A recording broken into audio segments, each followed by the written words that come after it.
እስኪ ሁላችሁ ለሚያምን ሁሉ ይቻላል በሉ። እንደገና በሉ። እንደገና በሉ። ለሚያምን ሁሉ ይቻላል። ስንቱ ይቻላል? ሁሉም ይቻላል። ሃይማኖት ላለው ሰው፣ ሃይማኖት በልቡናው ላለው ሰው፣ ሃይማኖት ለጸናለት ሰው ሁሉ ነገር ይቻለዋል። ሃይማኖት ማን ነው ሲባል በአጭር ቃል ሃይማኖት እግዚአብሔር ነው። ሃይማኖት ላለው ሰው ሁሉ ይቻላል ማለት እግዚአብሔር ላለው ሰው ማለት ነው። እግዚአብሔር ያለው ሰው፣ እግዚአብሔር በልቡ ላለው ሰው፣ በኑሮው ባንደበቱ በሁለንተናው እግዚአብሔር ያለው ሰው ሁሉ አለው። በዚህ ዓለም ሁለት አይነት ሰዎች አሉ ይላል ቅዱስ ዮሐንስ አፈወርቅ። አንደኞቹ ከአንዱ ክፍል ያሉት ድሃ ናቸው፣ ሀብታም የሆን ይመስላቸዋል። ሁለተኞቹ ደግሞ ሀብታም ናቸው፣ ድሃ የሆኑ ይመስላቸዋል። ሁለት ሰዎች አሉ። ለድሆችም ድህነታቸውን ልናስረዳቸው፣ ለባለጸጎችም ባለጸግነታቸውን ልናስረዳቸው ይገባል ይላል።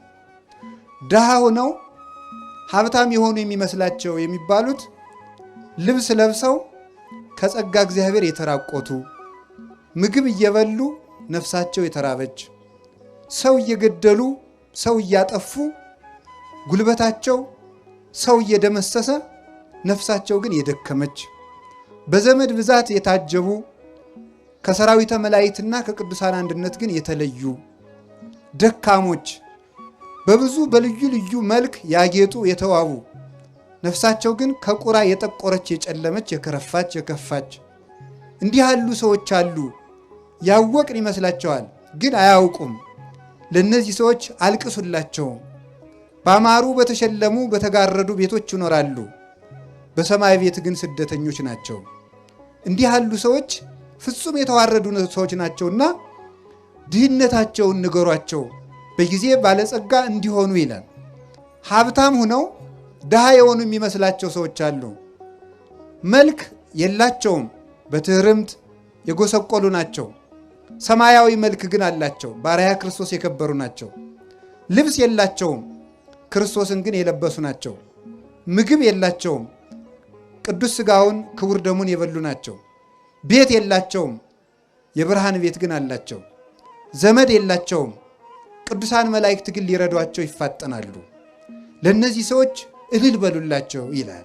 እንደዚህ በእውነት ለእንደዚህ አይነት ሰዎች ቀድስዎ ለብእሲ ዘይሃምም አለ ነፍሱ፣ ሰውነቱን ላስጨነቃት ሰውነቱን ለገሰጻት ሰው ለዚህ ሰው ምስጋና ይገባዋል ይላል ኢሳይያስ።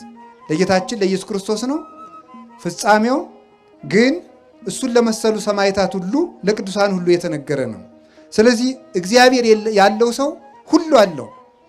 ጥበብ አለው፣ ዕውቀት አለው፣ ጤና አለው፣ ሀገር አለው። ብቻውን ሁሉ ሆኖ ከሰራዊት ይልቅ አሸናፊ ነው እግዚአብሔር ያለው ሰው። ስለዚህ ለሚያምን ሁሉ ይቻላል ብሎ አንድ ጌታችን መድኃኒታችን ኢየሱስ ክርስቶስ በሚያስተምርበት ጊዜ ልጁ የታመመበት ሰው መጥቶ መምህር ሆይ ቢቻልህ እርዳኝ ቢለው ቢቻልህ ትላለህ እንዴ? ለሚያምን ሰው ሁሉ ይቻላል፣ አንተ አታምንም እንጂ ብሎት ነበረ። ሃይማኖት ሰማያትን ምድርን አጽንቶ አኑሯል። ብዙ የማይቻሉ ነገሮች፣ በተፈጥሮ ያልተቻሉ በእውቀት ያልተቻሉት ነገሮች በእምነት ተችለዋል። እንደ እውቀት ሰው ካረጀ በኋላ አይወልድም። ሴት ከ45 ዓመት በኋላ ወንድም 90 ዓመት ሞልቶት አይወልድም። እንደ እምነት ግን ተችሏል። እንደ እውቀት የሌለ ነገር አይመጣም። ካለ ነገር ያለ ነገር ይፈጠራል። ያለውን እንጨት አጋጭተን ወንበር ጠረጴዛ እንሰራለን። ከሌለ ነገር ግን ያለ ነገር ማምጣት አይቻልም። እንደ እምነት ግን ይህ ዓለም አልነበረም፣ መጣ። እግዚአብሔር የሚያስደንቀን ያለውን ዓለም መጠበቁ ሳይሆን የሌለውን ዓለም ማምጣቱ ነው። ሰውም ጠበቅኩ ይላል፣ ሰራዊትም ጠበቅኩ ይላል፣ አጥርም ቤት ይጠብቃል ይባላል። እግዚአብሔር ግን ያለን የሚጠብቅ ብቻ ሳይሆን የሌለንም የሚጠብቅ ነው። ቅዱስ ጎርጎርዮስ ተአርር ዘይዘረውከ ታስተጋብ ተአርር ዘይዘራይከ ታስተጋብ ዘይዘረውከ፣ አንተ ያልዘራኸውን ታጭዳለህ፣ ያልበተንከውን ትሰበስባለህ ብሎ አንድ ጨካኝ ባሪያ ለእግዚአብሔር የተናገረውን ሲተረጉም ምን ይላል? መክሊቱን ሰጥቶ መክሊቱን ከቀበረ በኋላ አንተ ክፉ ባሪያ ለምን በሰጠው መክሊት አላፈራህም ቢለው አይ አንተ ያልዘራኸውን የምታጭድ ያልበተንከውን የምትሰበስብ እንደሆን ካውቄ ፈርቼ መክሊትን ወስጄ ጉድጓድ ቆፍሬ ቀበርኩት ብሎት ነበረ። ካዛ ምን አለው? ተአምረኒኑ ከመብስ የድሩቅ አነ እኔ ጨካኝ ሰው እንደሆንክ ታውቀኛለህ። ካልበተንኩት ካልዘራሁት የማጭድ ካልበተንኩት የምሰበስብ እንደሆንክ ታውቀኛለህ። ካወቀኝ ለምን ትያግባይ ከወርቄ ውስጥ ማይዴ ለምንድን ነው መክሊቴን ያልመለስክልኝ ብሎት ነበረ። ታዲያ ይህንን ሊቁ ቅዱስ ጎርጎርዮስ ሲናገር ይሄ ሰውዬ እግዚአብሔርን ወቅሶታል። ያልዘራኸውን ታጭዳለህ፣ ያልበተንከውን ትሰበስባለህ ብሎ ወቅሶታል። እሱ የወቀስኩ መስሎት ነው እንጂ እውነቱን ነው። እግዚአብሔር ያልዘራውን የሚያጭድ ነው። እግዚአብሔር ያልዘራውን ያጭዳል፣ እግዚአብሔር ያልሰበሰበውን ያልበተነውን ይሰበስባል ይላል። ምስጢሩ እንዲህ ነው። እንዴት ነው እግዚአብሔር ያልዘራውን ያጭዳል? እግዚአብሔር ያልበተነውን ይሰበስባል? አዎ ይላል። እንዴት? ሰው ከበቀለ እንጨት ቤት ይሰራል። ሰው ከበቀለ ልጥ ገመድ ፈትሎ ቤት ይሰራል ሰው።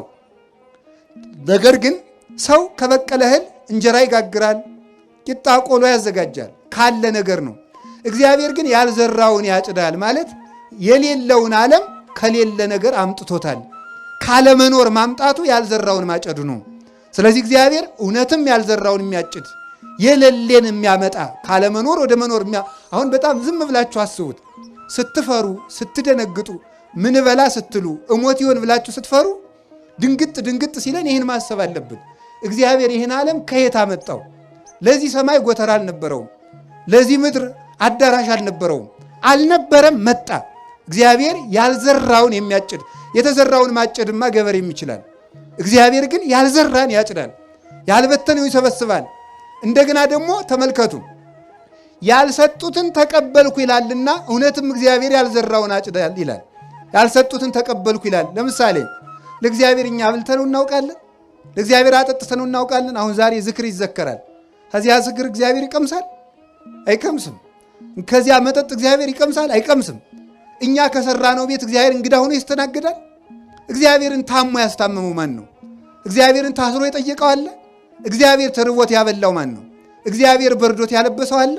እግዚአብሔር ቸግሮት ያበደረው ማን ነው? እግዚአብሔር ተገፍቶ የፈረደለት ማን ነው? አንዳችም እንኳን የለም። ግን ዘገበርክሙ ለአሐዱ ምሉኑ እሳት ሊተገበርክሙ ለሱ ሳናደርግለት ያልዘራውን ያልበተነውን ይሰበስባል። ለሱ ሳናደርግለት ለወንድማችሁ አድርጋችኋልና ለእኔ ያደረጋችሁልኝ ብሎ ያላደረግንለትን አደረጋችሁልኝ የሚል ነውና እግዚአብሔርማ እውነትም እንዲህ የሚያደርግ ነው ይላል። ቸሮ አምላካችን እግዚአብሔር ስሙ የተመሰገነ ይሁን። ታዲያ እግዚአብሔር ያለው ሰው ሁሉን ይችላል። በሃይማኖት መካንነት ተችሏል።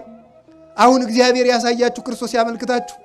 አንዲት ጠጠር ወደ ውሃ ብንወረውር ጠጠሪቱ ትሰጥማለች። ግን ይሄ ሁሉ ዓለም ያለው በውሃ ላይ ነው። ለምንድን ነው የማንሰጥመው? በእግዚአብሔር ከሆነ ይቻላል። እግዚአብሔር ቻይ ካላላት አንዲቱ ጠጠር ባህር ውስጥ ጥልቅ ትላለች። እግዚአብሔር ቻል ስላለው ግን ዘአጽንዐ ለምድር ዲበ ማይ፣ ይሄ መሬት ያለው ከውሃ ላይ ነው። አንሰጥምም፣ በሱ ጸንተን እንኖራለን። እግዚአብሔር ቻል ሲለው ሁሉ ይችላል። እግዚአብሔር ቻል ካለው ጠጠርም ተዋግቶ ይገላል። እግዚአብሔር ካላለው ደግሞ ሰራዊትም ማመድ ይሆናል። እግዚአብሔር ተናገር ሲለው ድንጋይም ይናገራል። እግዚአብሔር ብሎ መቅደስ ድንጋይ መቅደስ ሆኖ ይኸው ዛሬ እየቀደሰን ነው። እግዚአብሔር አልል ሲል ደግሞ እንደ እግዚአብሔር ፈቃድ መኖር ሲያቅት ሰው ድንጋይ ሆኗል። ዛሬ እግዚአብሔር ብሎለት እንቀመጥበት የነበረ ድንጋይ በቅዱስ ላሊበላ ጸሎት መቅደስ ሆኖ ሰው ይቀድሳል። አልልልን ብሎ ደግሞ እኛ ዛሬ ድንጋዮች ሆነናል። ተነግረን አንሰማም። ቀዝቃዞች ነን። የሃይማኖት ወኔ የለንም። እግዚአብሔር ስትሰደብ ዝም ነው የምንለው። ዝም ብለን ቁጭ ብለን እንበላለን፣ እንጠጣለን፣ ይመሻል ይነጋል። የሀገር ጉዳይ አስጨንቀን፣ የቤተ ክርስቲያን ጉዳይ አስጨንቀን፣ ለሀገርና ለቤተ ክርስቲያን መጨነቃችስ ቀርቶ ለራሳችን በተጨነቅንለት። ለራሱ ያልሆነ ህዝብ ለሀገር ይሆናል ብላችሁ ነው? ለራሳችን እኮ አልሆንም። ነፍስህ ርቧታል፣ ስጋውን ብላ፣ ኧረ ማን ይሰማል? ነፍስህ ጠምቷታል፣ ደሙን ጠጣ፣ ማን ይሰማል? ተራቁተሃል፣ ክርስቶስን ልበስ፣ ማን ይሰማል? አሞሃል፣ እባክህ በንስሐ ታከም፣ ማን ይሰማል? ተው ከሰማይ ቤት አትሰደድ፣ የሚሰማ የለም። ሰው ድንጋይ ሆነ፣ ድንጋይ ሰው ሆነ። ላሊበላ እንደምታዩት ድንጋይ ሰው የሆነበት ሀገር ነው ላሊበላ። ምን ማለት ነው? ይሄ ድንጋይ ከሰው በልጦ ይመሰክራል፣ ከሰው በልጦ ይናገራል፣ ከሰው በልጦ ይቀድሳል። ግን እዚህ ያለ ነው ወጣቶች ግን እንደዚያ ናችሁ። እንዳትቆጡ፣ ይህ ሰውዬ ሊሰድበን የመጣ እንዳትሉ። ወጣቱ አሁን እዚህ ላሊበላ የምትኖሩት እንደዚህ ድንጋይ ናቸው። አሁን እንደዚህ አሁን ወደ መቅደስነት እንደለወጠው ቅዱስ ላሊበላ መቅደስ ድንጋይን መቅደስ አድርጓል። ድንጋይ የሆን ልጆቹን እኛንም መቅደስ ለመሆን ያብቃል። ሰው የእግዚአብሔር መቅደስ ነበረ፣ ረከሰ። ዛሬ የኃጢአት ማደሪያ ሆኗል። በእውነቱ ማለት እግዚአብሔር ሲል ድንጋይ ሰማይ ሆነ። ላሊበላ ማለት በኢትዮጵያ ያለ ጽርሐ አርያም፣ በኢትዮጵያ ያለ ገነት፣ በኢትዮጵያ ያለ ብሔረ ሕያዋን፣ በኢትዮጵያ ያለ ብሔረ መላእክት፣ ሰባቱ ሰማያት ላሊበላ ውስጥ አሉ። እንደምታውቁት ቻል ሲል ነው። አሁን እግዚአብሔር ያሳያችሁ በመጽሐፍ ቅዱስ ተጽፏል። እኔ አሁን መጽሐፍ ቅዱስ ስንማር ከሚደንቀኝ ነገር መካከል እግዚአብሔር ኖህን እንዲህ አድርገህ ወርዱን እንዲህ አድርገህ ቁመቱን እንዲህ አድርገህ መርከብ ስራ አለው ይላል። አሁን ለእኔ ቢነግረኝ እንዴት አድርጌ ልገጣጥመው ነው ላለሁ። አሁን እግዚአብሔር እንዲህ አድርገህ ገጣጥም ቢለኝ አይቻል አውቅም። እንዲህ ያለ መርከብ ይቻላል? አሁን የኖህን ኖህ ከሰራው በኋላስ ቢሆን እንዲህ አድርጋችሁ ግጠሙ ብንባል መግጠም እንችላለን? አንችልም። ተመልከቱ፣ አይቻልም። ከአንድ መቅደስ ሰማይን እቀርጻለሁ ብሎ ማሰብ እንዴት ይቻላል? ለሚያምን ግን ይቻላል። እምነት ላለው ከአንድ ድንጋይ ሰማይ ይሰራል። ቅዱስ ላሊበላ ምድርን ሰማይ ያደረጋት፣ እኛ ደግሞ ምድርን ሲኦል እያደረግናት ነው። እንዲህ ያለ ቅዱስ ሳዊሮስ ወኮነ ሰማይ ዓለመ ወዓለምሂ ሰማይ ኮነ ወስብሐት። ተመልከቱ፣ ለዘወለዶ አብ በምስጢር ዘይትረከብ ወለደቶ ቅድስት ድንግል በምስጢር ዘይትረከብ ወስብሐትኒ በውስተ ሰማይ ኮነ በዲበ ምድር ይላል። እነሆ ዓለም ሰማይ ሆነ፣ ዓለምም ሰማይ ሆነ፣ ሰማይ ዓለም ሆነ ይላል። ወኮነ ሰማይ ዓለመ፣ ሰማይ ዓለም ሆነ አለ። ወዓለምሂ ሰማይ ኮነ፣ ዓለም ደግሞ ሰማይ ሆነ አለ። ይሄ የተፈጸመው አንደኛ በክርስቶስ ልደት ነው። ሁለተኛ በቅዱስ ላሊበላ ዘመን ሰማይ ዓለም ሆኗል፣ ዓለም ሰማይ ሆኗል። ዓለምን ሰማይ ሰማይን ዓለም ያደረገ ብቸኛው ንጉሥ ቅዱስ ላሊበላ ነው። ዓለምን ሰማይ አድርጎታል። ለምን? ሰማያትን አምጥቶ እዚህ ያሳይቶናል። ስንሞት ብቻ ነበር እኮ የምናየው መንግሥተ ሰማያትን። መንግሥተ ሰማያትን ማየት የሚቻለው ሙተንም ለዚያውም ከጸደቅን ነው። እንደ ሞትንም እኮ አናየውም። ገና ደግሞ ክርስቶስ ሲመጣ ነው። መቆያችን ገነት ነው። እግዚአብሔር ለኢትዮጵያ ከዋለላት ውለታ መካከል በሰማያት ሂደን የቅዱሳን መላእክትን ማህሌት መንግሥተ ሰማያት ገብተን ከመቅመሳችን በፊት እስከዚያ ባረቦልነት በቅዱስ ያሬድ ዜማ ስትቀምሱት ቆዩ፣ የሰማዩን ማህሌት ቅመሱት፣ በሰማይ የምትኖሩት ኑሮ ማለት ይሄ የቅዱስ ያሬድ ማህሌት ነው ብሎ አቀመሰን። የማይቋረጥ አሁን እንደምታውቁት በዓለ ሃምሳ ነው አይደል? አበቃብን አላላችሁ? አበቃ አይደል? ሰሞኑን እንግዲህ ጾም መጣ፣ ነገ ሰኞ በዓለ ሃምሳ ለምንድን ነው ሳናቋረጥ የምንበላው? እግዚአብሔር በአብይ ጾም ገፍቻችኋለሁና ልካሳችሁ ብሎ ነው አይደለም እኮ። ለምንድን ነው በዓለ ሃምሳ እንዲሁ ዝም ብለን ረቡዕም ዓርብም የምንበላው? ለማይቋረጠው ለመንግሥተ ሰማያት ረፍት አረወንት ሁናችሁ ብሎ ነው። ቅምሻ ናት። አሁን እናንተ 50 ቀን በላችሁ ብሏችሁ ደስ ብሏችኋል። ይሄማ ቀላል ነው። ሆድ ቁርጠት፣ ራስ ፍልጠት የሌለበት ምግብ ያለበት የማይቋረጥ ረፍት ሰጣችኋለሁ ለማለት ነው። ስለ ጾማችሁ ፈንታ፣ ስለ ድካማችሁ ፈንታ፣ ስለ ራባችሁ ፈንታ የማይቋረጥ ረፍት ያለበት ሀገር እሰጣችኋለሁ ለማለት ሳናቋርጥ እንድንቀምስ ያደረገን ስለዚህ ነው። እንደዚሁም ሁሉ መንግሥተ ሰማያት ፀሐይ፣ ጨረቃ፣ ከዋክብትን የማትፈልግ ብርድ የሌለባት፣ ረሃብ የሌለባት፣ ከገቡ መውጣት ካገኙ ማጣት የሌለባት፣ አንተ ትልቅ ሰው ነህ በላይ ቁጭ በል፣ አንተ ትንሽ ሰው ነህ በታች ቁጭ በል የማይባልበት፣ አንተ ንጹሕ አልለበስክም፣ አንተ ንጹሕ ለብሰሃል የማይባልበት፣ አንተ የገሌ ዘር ነህ፣ አንተ የነገሌ ዘር ነህ የማይባልበት፣ አንተ ሊቅ ነህ፣ አንተ ደንቆሮ ነህ የማይባልበት፣ አንተ ሹም ነህ፣ አንተ አልተሾምክም፣ አንተ ባለጸጋ ነህ፣ አንተ ድሃ ነህ፣ አንተ ተምረሃል፣ አንተ አልተማርክም የማይባልበት እኩል ሰው ሁሉ ክርስቶስን መስሎ ወይ ከጉኑ ተመልከቱ፣ ለሃን ተመልከቱ፣ ለሃደ መሬተ ለሃዱ ኖላዊ ለአንድ እረኛ ለክርስቶስ አንድም መንጋ የምንሆንባት ወይ ወሀገራት ይትፈቅድ ተመልከቱ፣ ፀሐይ ወርሃ ያብርሁ ላቲ ያች ሀገር አለ። ተመልከቱ፣ ፀሐይን አብሪልኝ፣ ጨረቃን አብሪልኝ፣ ከዋክብትን ድመቁልኝ የማትል ክረምትና በጋ፣ በጋና ክረምት፣ መዓልትና ሌሊት፣ ብርድና ሐሩርና ቁር የማይፈራረቁባት፣ ደዌና ጤና የሌለባት፣ ማግኘትና ማጣት የሌሉባት፣ ለብሶ መራቆት የሌለባት ሀገር ለመስጠቱ ማስረጃ የሆነን ዘንድ የቅዱስ ላሊበላ መቅደስ የመንግሥተ ሰማያት መያዣ ነው። የመንግሥተ ሰማያት አረወን ነው። በሃይማኖት ሰማይን አምጥቶ ከምድር ሰራው። በሃይማኖት ሰማይ ወደ ምድር ወረደ። በእውነት በቁሙ ቅዱስ ዮሐንስ በራዩ ወሪክዋ ተመልክ ወሀገርሰ ቅድስት ወለሀገርሰ ቅድስት ሀዳስ ኢየሩሳሌም ሪክዋ እንዘ ተወርድ እምሰማይ ወተውበት ለጓለ መሕያው ወስርጉት ይእቲ ከመመራት ለምታ ይላል። ታላቂቱ ኢየሩሳሌም አለ ራዕየ ዮሐንስ ምዕራፍ 20 ላይ ሲናገር ተመልከቱ። ወሪኩ ሰማይ ሐዲሰ ወምድር ሐዳሰ እስመሰሰለ ሰማይ ቀዳማዊ ወምድርኒ ቀዳማዊት።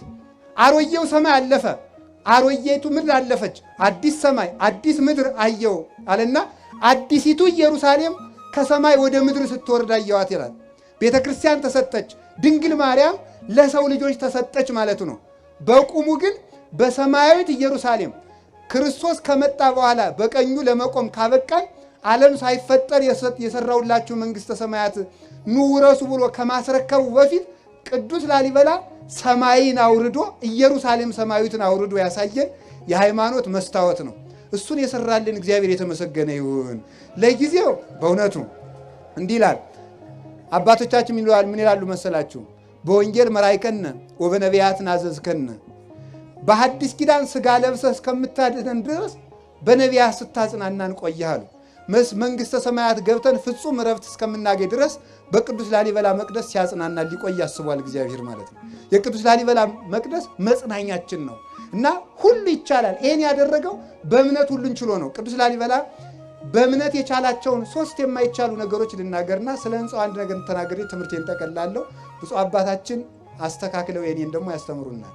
አላችሁ ይሆን? እግዚአብሔር ከሁላችን ጋር ይሁን። እንደምታውቁት አባ ጊዮርጊስ ዘጋስጫ አብርሃምን ሲያመሰግን እንዲህ ብሎ ይናገራል። አብርሃም 3 ጸጋ አለው ይላል። 3 ጸጋ፣ አንደኛው ምንኩስና፣ ሁለተኛው ሰማዕትነት፣ ሶስተኛው ባለትዳርነት ነው። አንድ ሰው ነው ግን 3 ክብር አለው። ስለዚህ አብርሃም መነኩሴ ነው። ደግሞ መነኩሴ ያገባል እንዳትሉ ደግሞ እንደዚያ ስላችሁ ጊዜ ችግር እኮ ነው። ስለዚህ ተመልከቱ በመጽሐፍ ቅዱስ ኦሪት ዘሌዋውያን ምዕራፍ 11 ላይ ጭልፊት አይበላም ይላል። ጭልፊት አይበላም ማለት ምን ማለት ነው?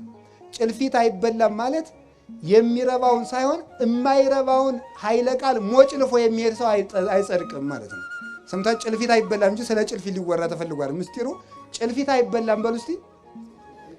አውትኖ ቃል ነጥቆ የሚሮጥ ሰው አይጸድቅም፣ ምስጢር የሚይዝ ነው እንጂ ማለት ነው። ስለዚህ ጭልፊት እንዳትሆኑ ማለት ነው። ስለዚህ ምን አለ አብርሃም ዘመዶቹን ጥሎ ከካራን በመሰደዱ የመነኮሳት አባት ነው ይላል። እግዚአብሔር አብርሃምን ተገዘርልኝ ብሎታል። አብርሃም ወደማያውቀው ሀገር ነው ሄደ። ወደማያውቀው ሀገር በመሄዱ ለመነኮሳት እግር እንጂ ሀገር የላቸውም ይላሉ አባቶቻችን። መነኮሳት እግር አላቸው እንጂ ሀገር የላቸውም። ዘመዳቸውንም አያውቁም፣ ዘርም አይቆጥሩም። እንዲያውም አንድ ባይታዊ በበረሃ እየኖረ አባትህ እኮ ሞተ ቢሉት ኮንከ ጸራፌ እስመ አቡየ ኢይመውት ለዓለመ ነው። ለምን ትሰድበኛለህ? የኔ አባት አይሞትም ማለት ምን ማለቱ ነው? አባቴ ማን ነው ማለቱ ነው? እግዚአብሔር ነው ማለት ነው። አባቴ እግዚአብሔር ነው። የሚሞት ዘር አትቁጠርልኝ፣ የኔ ዘር በሰማይ ነው ብሎ መናገሩ ነበረ። ስለዚህ አብርሃም የማያውቀውን ሀገር ምን አደረገ? የሚያውቀውን ሀገር ትቶ ወደማያውቀው ሀገር ሄደ። በዚህ አብርሃም የመነኮሳት አባት ነበረ። በስደቱ ቅዱስ ላሊበላ በስደቱ በጸሎቱ በትርምቱ የመነኮሳት አባት ነው በእውነቱ ማለት ነው። ለእኛም ለመነኮሳት ተስፋችን ነው። ቅዱስ ላሊበላ አግብቶ እንደ መነኩሴ የኖረ ነው። ከዚህ የተነሳ የመነኮሳት ክብር አለው። አብርሃም ሲገዘር ደሙን አፍስሷል። ደሙን በማፍሰሱ ደግሞ የሰማዕታት አባት ነው። ቅዱስ ላሊበላ አባታችን ከወንድሙ ተገርፎ በፈሰሰው ደሙ ደግሞ የሰማዕታት አባት ነው። የሰማዕትነት ክብር አለው። ለሚገፉትም መጠጊያቸው ነው ማለት ነው። ከቅድስት ወለተ ክብራ ደግሞ ጋር ኑሮ ዘር ቡሩክ በመተካቱ እንደገና ደግሞ ከሷ ጋር በአንድ መጋረጃ ኑረው ቅዱስ ሥራ በመስራቱ ደግሞ የባለ ትዳሮች አባት ነው። ስለዚህ ቅዱስ ላሊበላ የመነኮሳት መጠጊያቸው፣ የሰማዕታትም በጸሎቱ ረዳታቸው፣ የባለ ትዳሮችም ደግሞ ጥጋቸው ነው። ለምንሰደደው ስደታችን፣ ለመነኮስ ነው ምንኩስናችን። ላገባችሁም ትዳራችሁን ቅዱስ ላሊበላ ይባርክልን። ለሚያምን ሰው ሁሉ ይቻላል። አንድ ሰው አንድ ሥራ መስራት አቅቷል። ለእኔ ለራሴ ምንኩስና ይከብዳኛለች፣ ግን እሱ አግብቶ የምንኩስናንም ኑሮ ይኖራል። ላገባችሁት ብቻ ትዳርን እንኳን መያዝ አቅቷቸዋል። አንድ ሴት ይዞ መኖር በዚህ ዘመን ለወንዶች ሰማዕትነቱ ሆኖባቸዋል። አንድ ባል ይዞ መኖር ሰማዕትነቱ ሆኖባቸዋል። ቅዱስ ላሊበላ ግን ደግሞ ትዳርም እያለው ደግሞ ሰማዕት ነው። እኛ ከየቱ ልንጠጋ ነው? ወይ ትዳሩ አልተሳካ፣ ወይ ምንኩስናው አልተሳካ፣ ወይ ክህነቱ አልተሳካ። በዚህ ዘመን 3 የደፈረሱ ምንጮች አሉ። ክህነት፣ ትዳርና ምንኩስና ናቸው። ሀገር ሰላም የሚሆነው እነዚህ ሶስቱ ምንጮች ንጹህ ሲሆኑ ነው። ከንጹህ ትዳር ንጹህ መነኩሴ ይገኛል። ከንጹህ መነኩሴ ንጹህ ካህን፣ ንጹህ ሊቀ ጳጳስ፣ ንጹህ ፓትርያርክ ይመጣል። ከደፈረሰ ትዳር ንጹህ ካህን አይገኝም፣ ንጹህ ምንኩስና አይገኝም። ካልነጻ ምንኩስና ንጹህ ጳጳስ ሊገኝ አይችልም። ሶስቱ ምንጮች ደፍርሰዋል። ስለዚህ በእውነቱ አባቶች የቅዱስ ላሊበላ ከሆናችሁ ወጣቶችም እርኩሰታችሁን ትታችሁ በየቦታው ፈረንጆቹ እዚህ ሊጎበኙ እየመጡ የሚያስተምሯችሁን እርኩሰት ትታችሁ እንደ አባታችሁ እንደ ቅዱስ ላሊበላ ወይ ከተቀደሰ ትዳር ተጠጉ፣ ወይ ተሰደን አላማረብን መከራውም ሳይቀርልን መንግሥተ ሰማያትን ማጠን ከአንዱ እንድንጠጋ አምላከ ቅዱሳን ይርዳን። ለሚያምን ሁሉ ይቻላል። እሱ አምኖ እነዚህን ሁሉ መከራዎች ቻላቸው። መርዙንም ቻለው፣ ግርፋቱንም ቻለው፣ ስደቱንም ቻለው፣ መከራ መቀበሉን ቻለው፣ መንገድ መድከሙን ቻለው። መንገድ ሲሄድ እንኳን ድክም ሲለው እንቅልፍ ስትመጣበት የሥጋ ባህሪ ነውና ቅዱስ ገብርኤል አብሮ አያችሁ፣ ሃይማኖት ከመላእክት ጋር ያዛምዳል። ማረፍ ሲፈልግ ቅዱስ ገብርኤል እኔም ደክሞኛል ትንሽ ልረፍ ይለው ነበር። ቅዱስ ላሊበላ እንዲያርፍ አብሮት ገደም ይል ነበረ። ሃይማኖት ላለው ሰው መላእክት ያሳርፉታል። እኛ እኮ ማረፊያ ያጣ ነው እምነታችን ቀዝቅዞ ነው፣ ወርደን ነው፣ ከቅዳሴ ከኪዳን ከጸሎት ከቁርባን ታተን ነው። ከተፈለግንበት ቦታ እንድንገኝ አምላከ ቅዱሳን ይርዳን። እንግዲህ ሃይማኖት ሲኖር አሁን ይህንን መቅደስ አንዲቱን መስኮት እንኳን የኢትዮጵያ ሰዎች በሙሉ ቢሰበሰቡ መስራት አይቻልም። የዓለም ሰው 9 ቢሊዮን ወይም 7 ቢሊዮን የደረሰው ቢሰበሰብ ይህን መቅደስ አይሰራውም። ሃይማኖት ሲኖር ግን ብቻውን ይህን ሁሉ መቅደስ ሰራ። ብቻውን የቻለውን እኛ ተሰብስበን ምንም አቅቶናል። እግዚአብሔር አንድነታችን ይውላችሁ። እግዚአብሔር ከኛ ጋር ሲሆን አንድ ሰው እንደ ብዙ ሰው ይሆናል። እግዚአብሔር ከኛ ሲታጣ ደግሞ ሰራዊት የአንድ ሰው ያህል ኃይል ያጣል። እግዚአብሔር ከሁላችን ጋር ይሁን። በሃይማኖት ሁሉ ይቻላል። አምነን ለመጠቀም ያብቃን። ወስብሐት ለእግዚአብሔር። ይቆይ።